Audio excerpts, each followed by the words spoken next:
Hello, everyone. So, this is one of the live sessions that I'm doing. The topic for today is if you're thinking about investing in short term rentals, but you just don't know where to start, this would be best 30 minutes that I would hope that you would get a lot of information about investing in short term rentals here in Colorado. If you are stuck and you're not sure where to start, again, this would be the right forum for you. And I hope that after the 30 minutes, I will be able to answer a lot of your questions and hope you will have a better clarity on the next steps.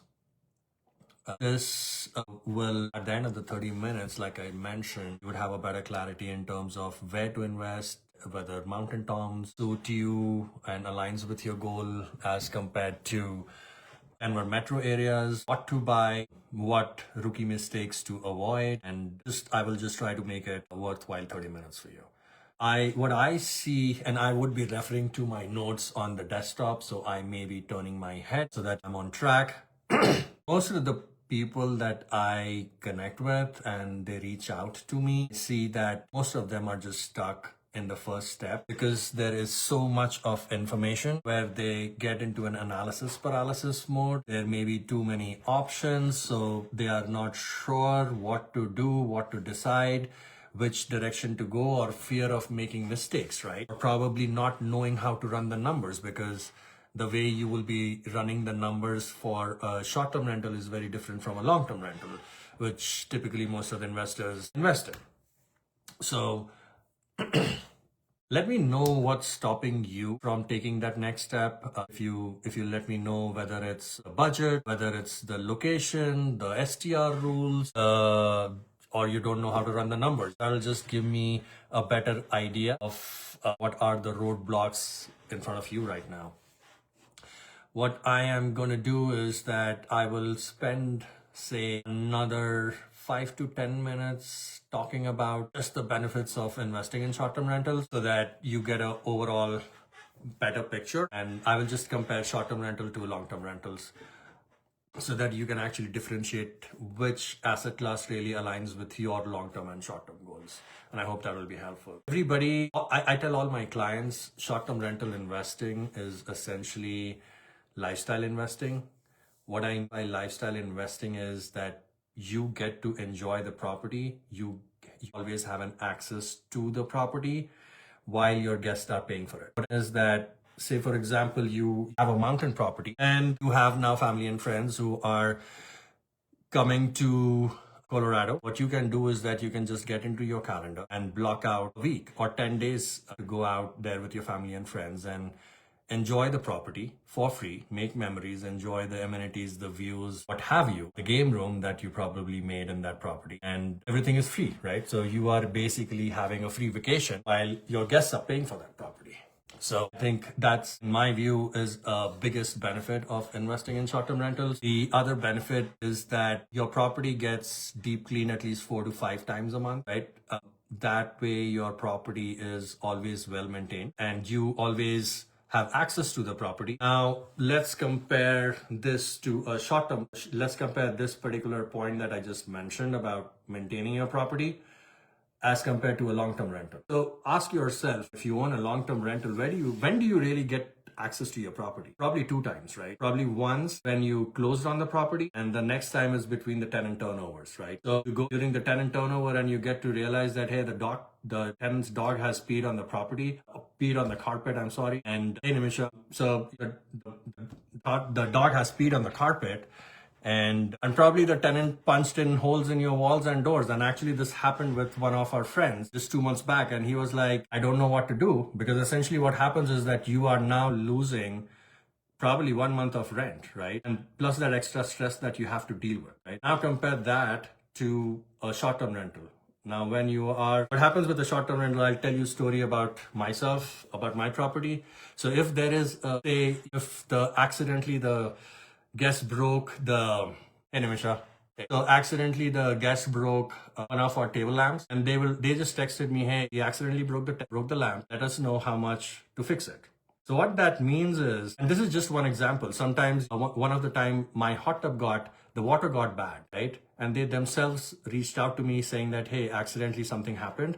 So let us know how much to change for the water, right? So essentially what is happening is that my property or a short-term rental property is being just maintained free as compared to a long-term property, long-term rental, right? And it's always in a neat condition, right? The other option, the other benefit that I see of investing in short-term rentals is the numbers. You can hedge the high interest rates. And I will give you an example. So let's again compare short-term rental investing to long-term rental investing. Say you have a budget of $800,000 and you are looking to buy a long-term rental, right? So say, for example, there is a new construction happening in Parker and say trails at Crawford, right? So I'm just taking a random example right now. Well, there you are buying, say, a $800,000 property. You, even with the builder interest rate, I think they're giving in around 5.5%.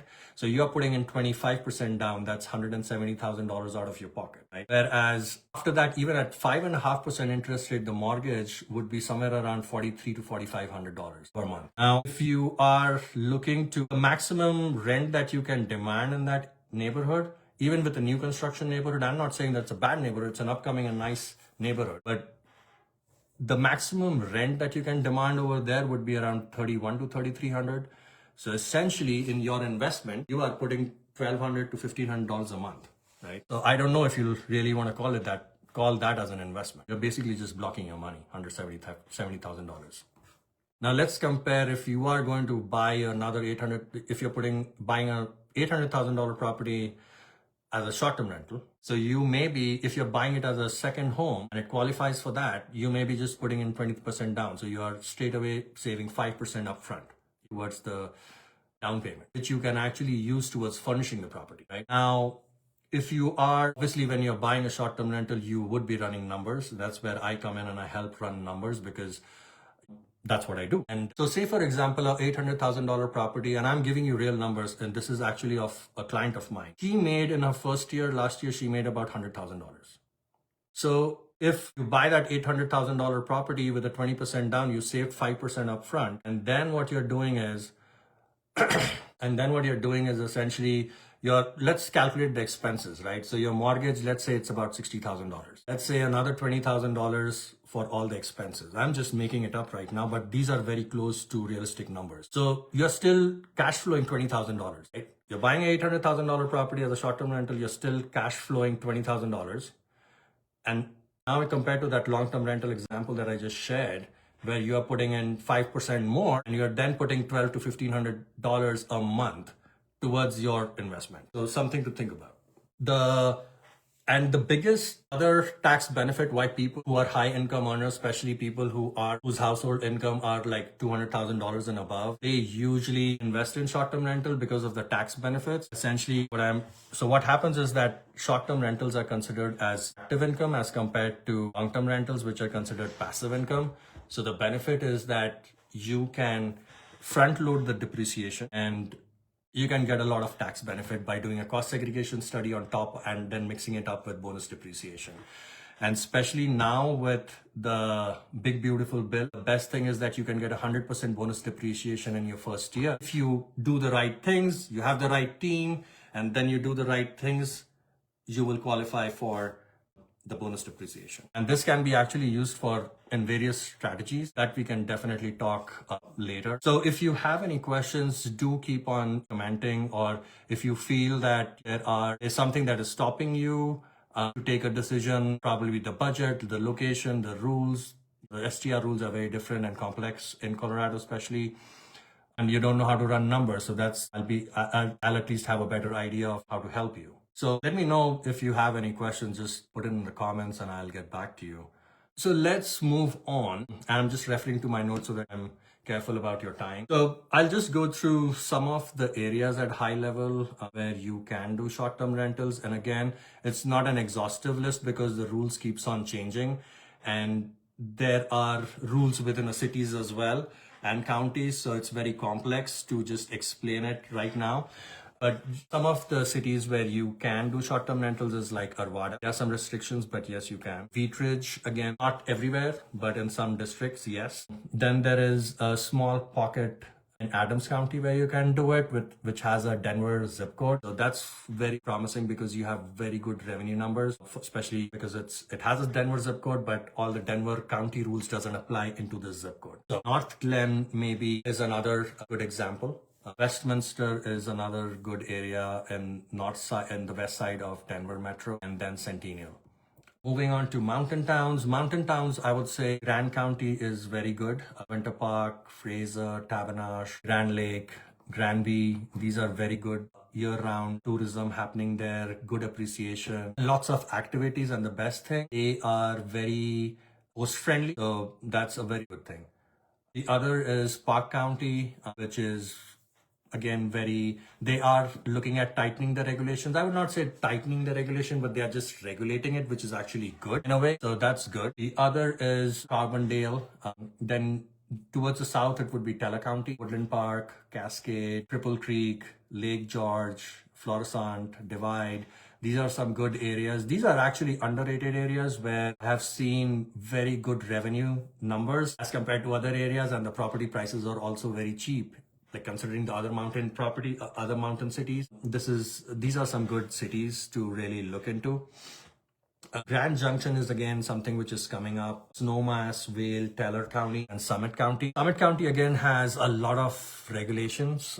There are 4 different zones in Summit County, so something to be very careful of navigating the short-term rental rules in that particular county. But having said that, a lot of investors do park their money in Summit County just because of appreciation. Because right now, for the last 5 years, there is roughly about 5 to 6% appreciation every year. So that's why it's a very lucrative place for people to park their money. Just moving on to the regulations, I was just briefly talking about the regulations. Breckenridge has 4 different regulations. Boulder County, they are a little difficult to deal with. Having said that, with the Sundance Festival coming up starting next year, there's a big buzz happening there, and they are looking to relax some rules, not everywhere, but some places here and there where you can actually do short-term rentals, and the revenue numbers are very good out there because in Boulder, there is a lot of influx of students because of CU Boulder.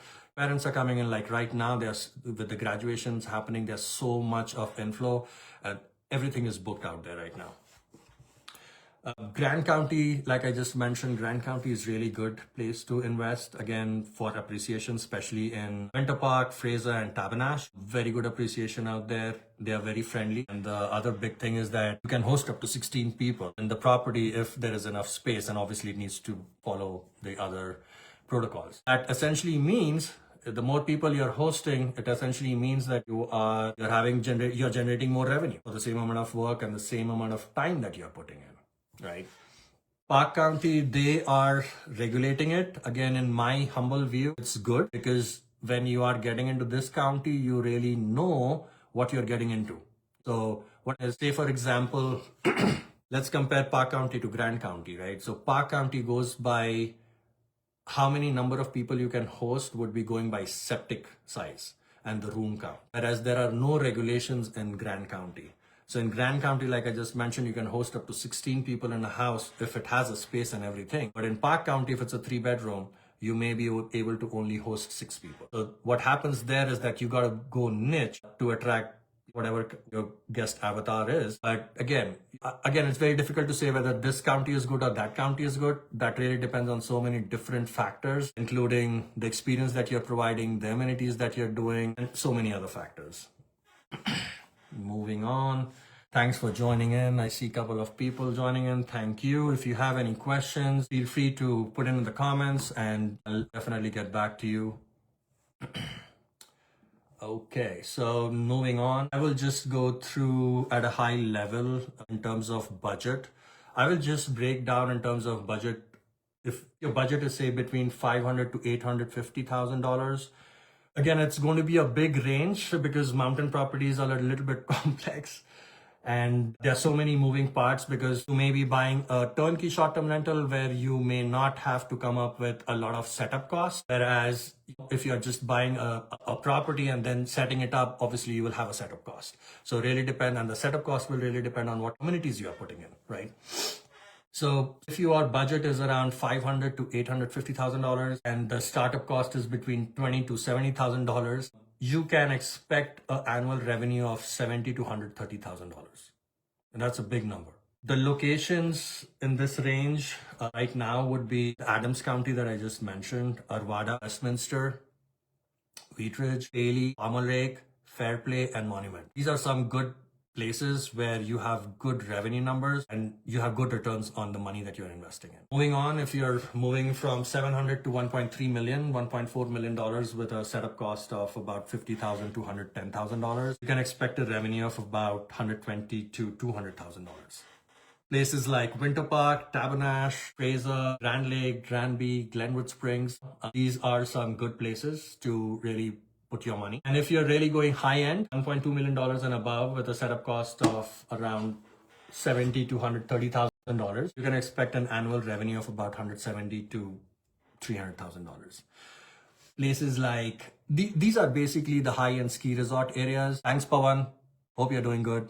So these are high-end ski resort areas like Avon, Basalt, Beaver Creek, Blue River. Blue River is actually a very good place. Blue River is close to like 15 minutes from Breckenridge, lower prices and good revenue. Breckenridge, Crested Butte, Edwards, Silverthorne, Snowmass, and Vail, just to name a few. So I'll spend some time now talking about the characteristics of property, the characteristics that you need to be looking for when you are looking for a short-term rental, right? So what are people really looking for when they are coming into a Denver metro for whatever reasons, for travel, for graduation, or just visiting, right? They are looking for, you should be looking for bedroom count, because most of the people travel in groups, especially in the Denver metro area. So the more bedroom, the more number of people you can host, the more revenue you can collect.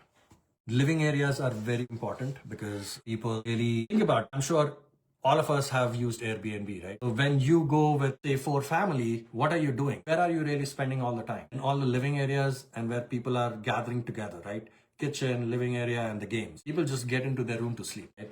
So the more number of rooms, the more number of people you host, and how beautiful you are decorating the outdoor spaces, what amenities you are really putting in, which ideally I would suggest that you should have an open concept plan so that people can see each other. People are playing or people are grilling on the deck while people are in the kitchen preparing food, and so it's just a nice place where people can just gather, enjoy, have fun, click pictures, and make memories. That's why people book Airbnb.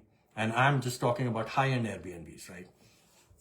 Now, let's move on to some of the characteristics of mountain properties. So definitely when you're going to buy a mountain property, you should be having a mountain view, good views. If you can get a property with water, please buy it, because it's a very rare find, but it'll be expensive too. Having said that, you will have better numbers as well in terms of revenue. People go to the mountains for exclusion, they go to the mountain for experience. They just want to be with their loved ones alone. People coming in from, say, Miami or New York, they just want their me time with their family. They just want to have beautiful views and a good kitchen to cook food and serve food and just have a good time, right? But when you go into the mountains, you got to be careful you got to be looking for the septic size. Like I said, the rules keeps on changing from each city to each city, and it's not a one size fit all thing. If you can get hold on a unique architecture, I think that's something what people really like. Something like an A-frame, a dome house, just a small log cabin or a bigger log cabin, really depends. But something which is unique, because please understand, people are not coming to live there. People are coming there to enjoy the property, have a good experience, click a lot of pictures, right? And make memories. So it needs to be super unique, right? And I want to spend some time here because most of the investors who invest in a lot of long-term rentals, they are basically they don't understand why not to invest in say a A-frame or a dome house, right? Because they are underwriting the deal like a long-term rental, and that's where you start losing the good deals. So something to really be cognizant about. If you have any questions, thanks Nimisha for watching. If you have any questions, feel free to just drop in. Moving on to some of the important characteristics of the ski towns. So ski towns are very expensive, like I just mentioned. Now let's take a step back and think about, right? If we are going skiing, again, we are going with a group of friends. Would you like to stay in a condo, or you would like to stay together in a big single family home? right? So mostly in and around the resort towns, the ski resort towns, you would basically see a lot of condos. They're expensive, but they do good. Not all, but some of them do really well. But there's a big demand for single family homes, and that's where you'd really rake up a lot of revenue, like really good revenue. But they're expensive too. And if you can get hold of again something like a unique architecture style, something which is very close to your ski resort city and other places where people are visiting, I think that's something that will always be in demand. And I'll give you an example, and you should also do some research. So if you'll just go and try to book a house, not a condo, in ski areas during, say, Thanksgiving or New Year's, you should look at the numbers there. You will not, and during that time, if you're looking to book, you will not even get a booking for a condo for $1,000 a night. Some of the indoor amenities that I suggest people to have, again, it really depends from property to property, what is your guest avatar, and I highly recommend to use interior designers, and not just any interior designers, who really know how to, or who are aware of short-term rental industry, because short-term rental market is changing every month, I would say. So you really have to be on top of your game. So some of the indoor amenities can be like shuffleboard, board games, just video games, just putting in a PS4 or something, snooker, etc. And just give a theme to that place. Just again, totally depending on the guest avatar that you're catering to. Some outdoor amenities which drive revenue, and again, something that's where an experienced realtor or an interior designer comes into picture, because just putting in a random amenity doesn't help you, because you got to be cognizant about how much money are you putting in and what's the time frame where you'll be getting that money back, right? What's your ROI on it? The hot tub definitely is a big win, I would say. Swimming pool is another big win. It's expensive, but a very big win. There's actually one property in Grand Junction which is making, I think, which has a potential of making around $120,000 or $130,000. I don't remember it offhand right now, but it comes with a swimming pool, nice views in Grand Junction. I think it's around $700,000 or $730,000, with a potential of making about $120,000 in revenue. So the numbers are just fantastic. Fire pit is definitely another attraction. People want to come and sit in the mountains and by the fire pit and have a good time. A putting hole is something which is a very rare find, especially in the mountain towns. Sauna is another good example. So I hope this is helpful for you. I am just going through my notes. Sorry about that. So if you have any questions, do let me know. We are about time right now. I know I went through a lot of information very fast, but if you have any questions, feel free to drop in a comment or just put in start in the comment or DM me directly, and I'll definitely reach out to you. And I'm happy to answer any questions and run numbers, and we can go from there. Thanks, Nimisha. I hope it was helpful. I hope you got some information. And if you, like I said, if you have any questions, feel free to just reach out to me. Happy to answer anything. Thank you. Bye-bye.